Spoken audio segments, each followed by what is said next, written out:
Salam tambang. Halo Sobat Mapping, saya Sania Aurelia Otosoid. Pada kesempatan kali ini saya akan menjelaskan salah satu alat yang akan kita gunakan dalam pemetaan. Adapun alat yang akan kita gunakan itu adalah teodolit. Sebelumnya, teman-teman sudah tahu belum apa itu teodolit? Teodolit merupakan alat pemetaan terestrial yang digunakan untuk pengukuran sudut horizontal dan juga sudut vertikal. Namun, selain untuk pengukuran sudut, teodolit juga digunakan untuk pengukuran tinggi tanah dan juga pengukuran jarak. Sebelum teman-teman mempelajari lebih lanjut tentang penggunaan teodolit itu sendiri, teman-teman juga harus tahu apa saja bagian-bagian dari teodolit itu. Pada video kali ini, saya akan menjelaskan bagian-bagian dari teodolit. Mari kita simak lebih lanjut.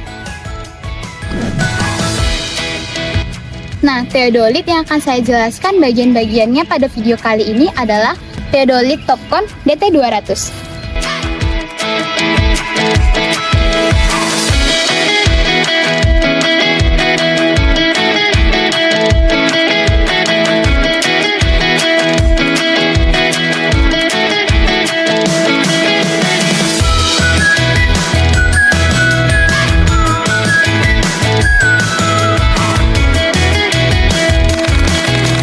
Adapun bagian-bagian dari teodolit, yang pertama itu ada pegangan teodolit. Bagian ini digunakan untuk memegang teodolit dan juga digunakan untuk memindahkan teodolit dari tempat yang satu ke tempat yang lainnya.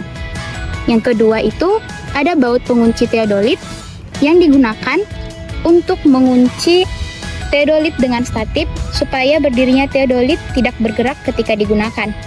Kemudian yang ketiga itu ada penjelas objek. Penjelas objek digunakan untuk memperjelas tampilan objek yang diamati melalui teropong, misalnya angka pada rambu ukur. Kemudian yang keempat, ada penjelas benang. Penjelas benang sendiri digunakan untuk memperjelas tampilan benang silang atau garis bidik di dalam teropong agar pembacaan lebih akurat. Selanjutnya, ada teropong.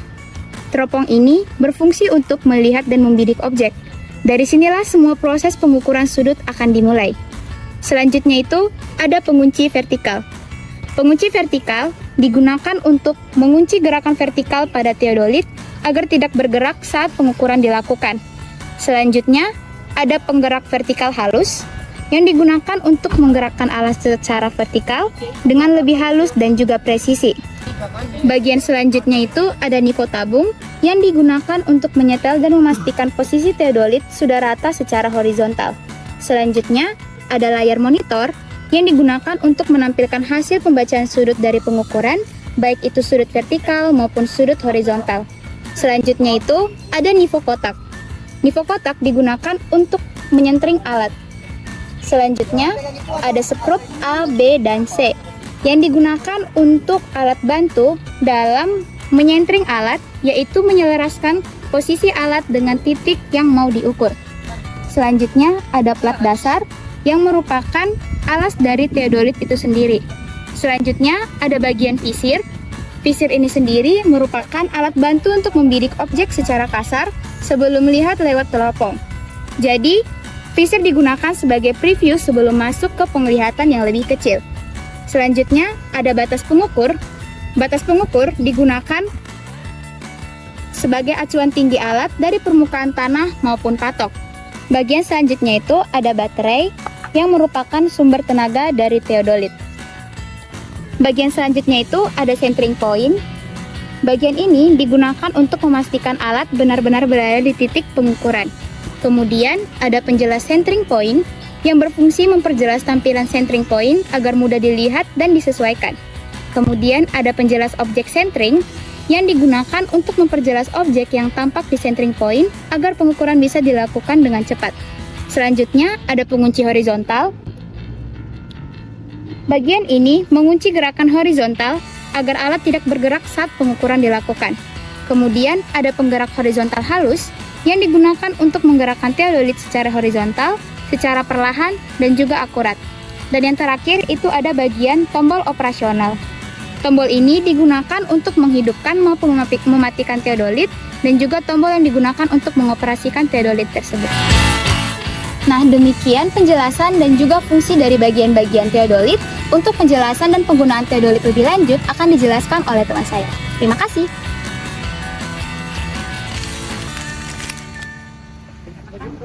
Salam tambang. Halo Sobat Mapping, perkenalkan nama saya Mutia Ananda. Pada kesempatan kali ini, saya akan menjelaskan mengenai alat pendukung yang digunakan dalam pengukuran menggunakan teodolit. Adapun alat pendukung yang akan saya jelaskan, yang pertama ada sunto tandem, yang kedua ada statif, dan yang terakhir ada rambu ukur. Mari kita simak lebih lanjut. Baik, langsung saja kita masuk pada alat yang pertama, yaitu sunto tandem. Nah, sunto tandem ini merupakan alat yang memiliki dua fungsi sekaligus, yang mana terdiri dari kompas dan klinometer. Nah, ini berfungsi untuk pengukuran arah dan juga kemiringan.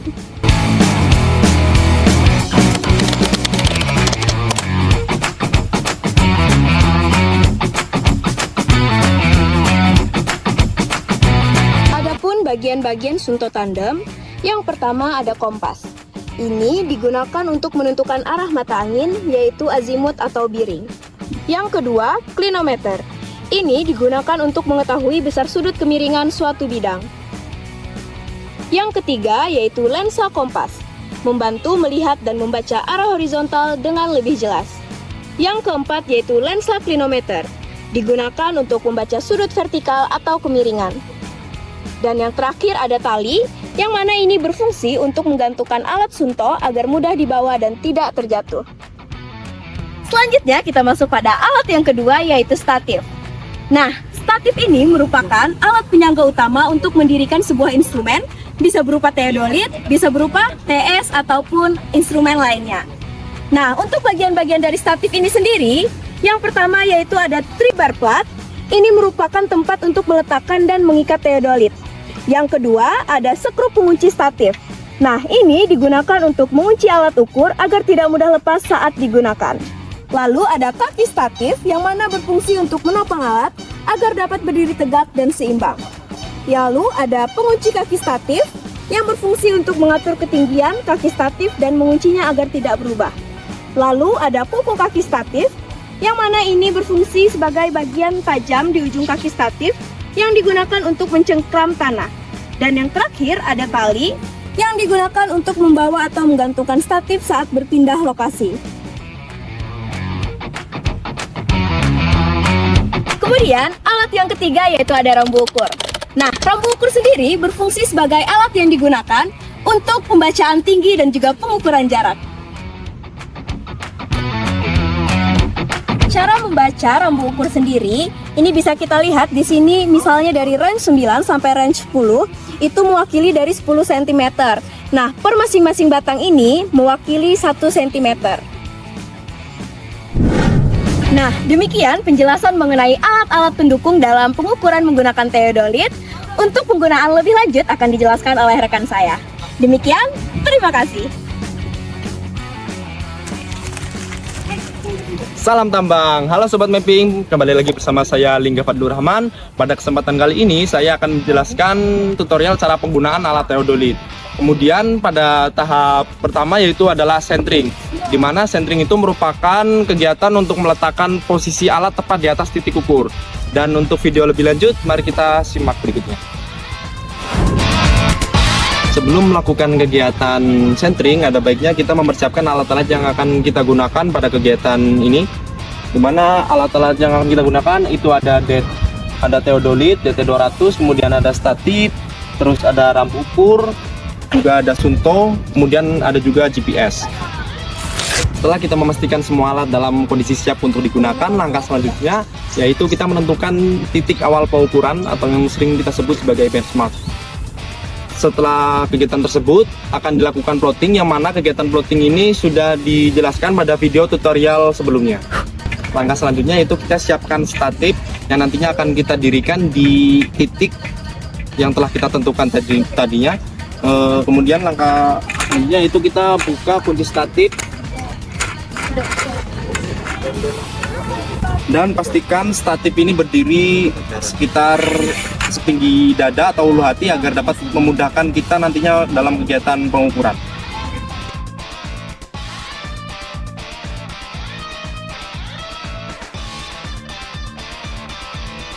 Setelah kita dirikan statif, kita langkah selanjutnya yaitu membuka kaki statik dan letakkan statif di atas titik ukur.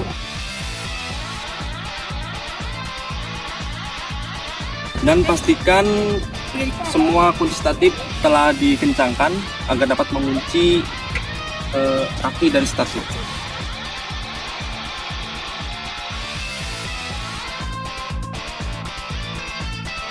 Setelah memastikan alat statif telah berdiri dengan baik, langkah selanjutnya yaitu kita mengambil alat teodolit dan pastikan menaruh box teodolit ini di tempat yang teduh agar terhindar dari kerusakan pada alat.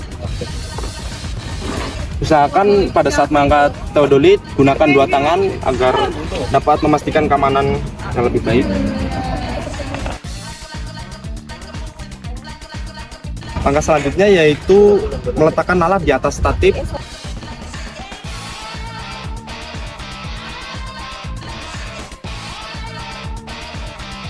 Kemudian kencangkan skrup statif ke teodolit.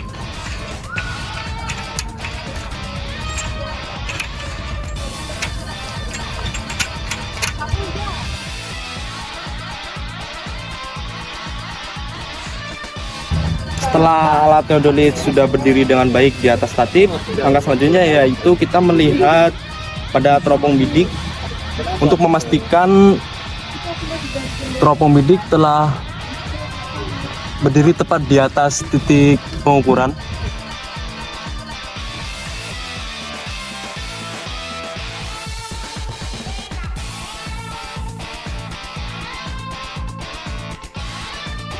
Setelah kita pastikan alat telah berdiri dengan baik di atas statif, langkah selanjutnya yaitu kita pastikan gelembung pada nivou kotak dan nivou tabung itu berada tepat di tengah. Dan untuk memastikan gelembung ini tepat berada di tengah, kita dapat melonggarkan dan juga mengencangkan skrup pengunci pada statif. Apabila gelembung berada di sisi statif yang berlawanan, kita dapat mengendurkan pengunci kaki statif yang ada pada arah tersebut.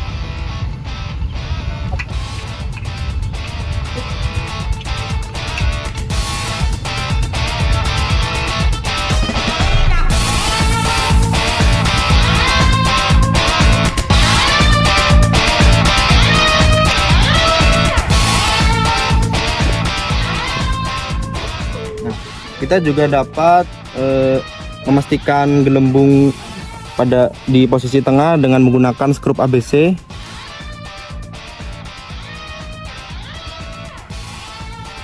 Setelah memastikan gelembung pada nivou kotak telah tepat berada di tengah, langkah selanjutnya yaitu kita menentukan gelembung pada nivou tabung.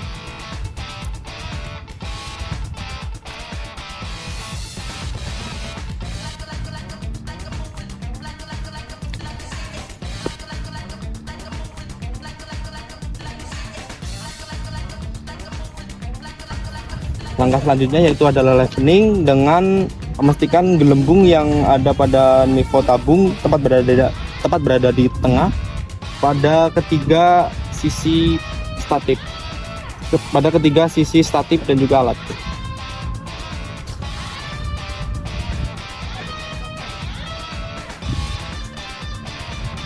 Lakukan searah jarum jam.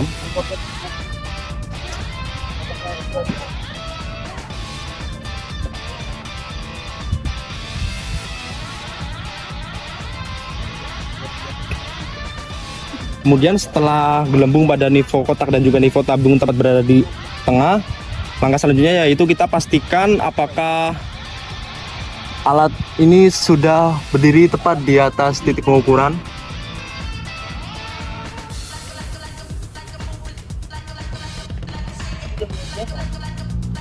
Jika titik pengukuran masih kurang tepat berada di tengah, kita dapat sedikit mengubah arahnya dengan mengendurkan pengunci pada statif.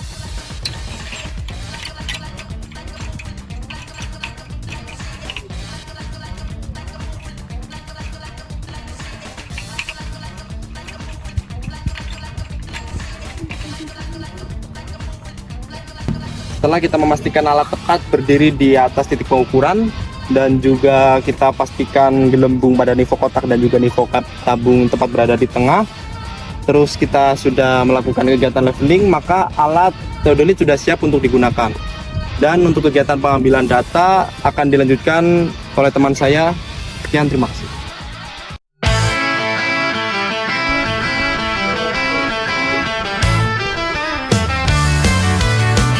Salam tambang.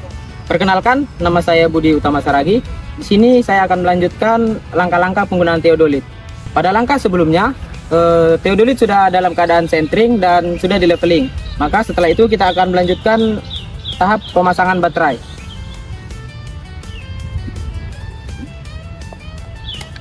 Di sini pada langkah sebelumnya saya sudah pasangkan baterainya.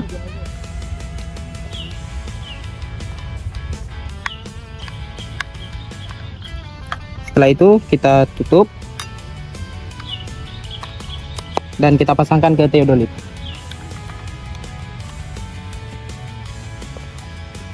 Setelah baterai terpasang dengan baik, langkah selanjutnya adalah mengaktifkan teodolit. Untuk mengaktifkan teodolit, di sini kita klik tombol power, maka akan muncul sudut horizontalnya. Di sini untuk memunculkan sudut vertikal, kita klik tombol V%. Nah, di sini sudut vertikal dan sudut horizontal sudah muncul di display.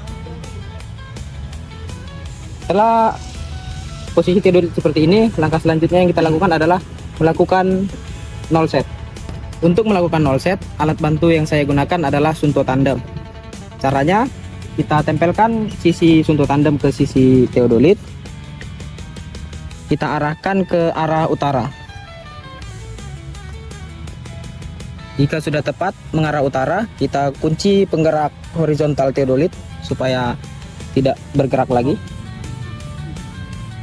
Lalu kita klik tombol null set. Jika masih berkedip seperti ini, kita klik sekali lagi. Jika alat sudah dalam posisi seperti ini, maka alat siap digunakan untuk mengambil data. Setelah melakukan pengukuran tinggi instrumen, maka kita sudah bisa melakukan pengambilan data.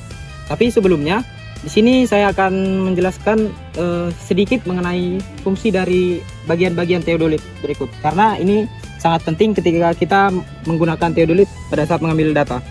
Yang pertama itu adalah di sini. Yang bagian ini adalah penggerak horizontal kasar, di mana jika kita membuka ini, maka kita bisa menggerakkan teodolit secara horizontal. Lalu, bagian ini adalah penggerak horizontal halus yang berfungsi untuk menggerakkan teodolit secara halus atau secara pelan begitu. Ketika kita sudah kunci penggerak horizontalnya, kita bisa gunakan ini untuk menggerakkan teodolit secara presisi. Lalu yang berikutnya adalah di bagian ini ada penggerak vertikal halus yang ini dan penggerak vertikal kasar yang ini. Sama aja fungsinya seperti penggerak horizontal tadi. Untuk penggerak vertikal halus, ketika kita kunci, kita tidak bisa menggerakkan bagian teropong. Ketika kita buka, kita bisa menggerakkan. Lalu untuk yang penggerak halus, ketika kita kunci penggerak kasar, kita bisa menggerakkan teropong ini secara presisi atau secara halus, pelan. Oke. Baik, setelah kita mengetahui tadi fungsi-fungsi dari bagian-bagian teodolit, maka kita akan melakukan pengambilan data. Untuk caranya, kita arahkan teropong teodolit ke arah rambu ukur yang sudah dipegang oleh teman saya di sana. Di sini untuk kita perhatikan, untuk mengambil data, kita kunci terlebih dahulu arah horizontalnya ke arah rambu ukur yang sudah ada di tempat.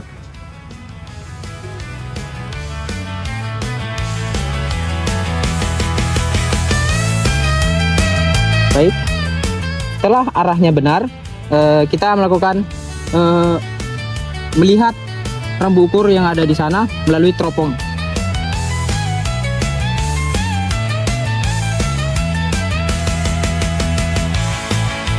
Baik, di sini untuk membidik datanya yang perlu kita perhatikan adalah ketika kita melihat teropong ini, di sini kita akan melihat ada benang tengah benang atas, dan benang bawah. Tadi kan kita sudah melakukan pengukuran tinggi instrumen, di mana fungsi dari tinggi instrumen itu adalah sebagai acuan di sana kita membidik data. Artinya, ketika kita membidik data, di mana tadi tinggi instrumen kita 138, maka ketika kita membidik harus tepat di angka 138 di posisi rambu ukur.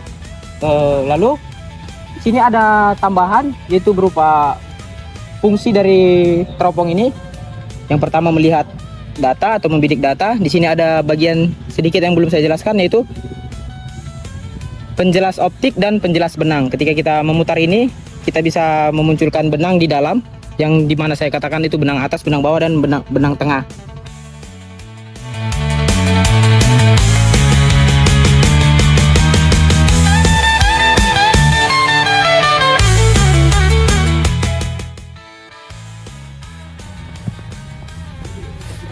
Setelah tadi saya membidik rambu ukur, di mana data yang saya dapatkan itu berupa benang tengah, benang atas, dan benang bawah.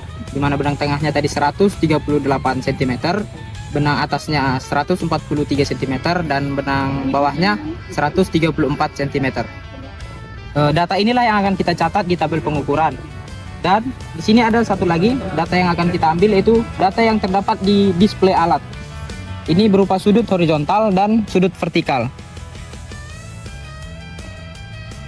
Kedua data ini akan kita catat di tabel pengukuran lapangan dan akan diolah untuk langkah selanjutnya.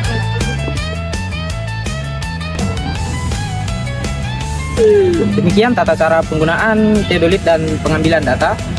Saya Budi Utama Saragi, saya mengucapkan terima kasih. Salam tambah.